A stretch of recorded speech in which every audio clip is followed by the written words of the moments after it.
We live in a world of ungrace, a dog-eat-dog, get-what-you-pay-for world. Grace introduces something new, an awareness that the greatest things are all gifts. A newborn baby, the sunrise each day, rain falling on crops, romantic love, beauty. These are all gifts of God, common grace. More, God's greatest gift is his Son. In a world of ungrace, took the only perfect person who ever lived and murdered him as a common criminal. Yet, God even transformed that horror into a sign of his grace. For God so loved the world that he gave his only Son to die. God took the worst thing that could happen in human history, the murder of God's own Son, and he turned it into a day we now call Good Friday. That's grace.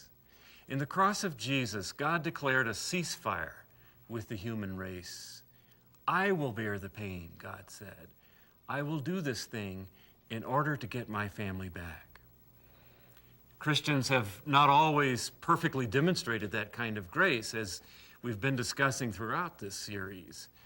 Often we're tempted to rely on the same powers that the rest of the world relies on. Voting blocks, shouting, revenge, anger, violent force.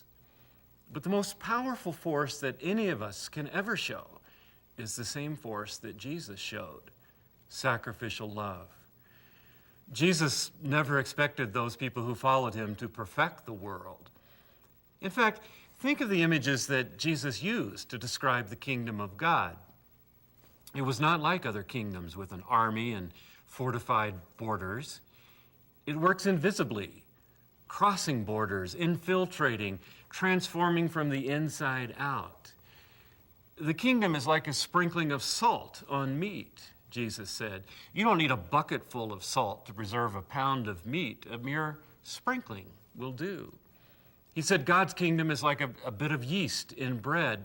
Again, you don't need a pound of yeast in a pound of bread. Just a tiny bit will cause the whole loaf to rise.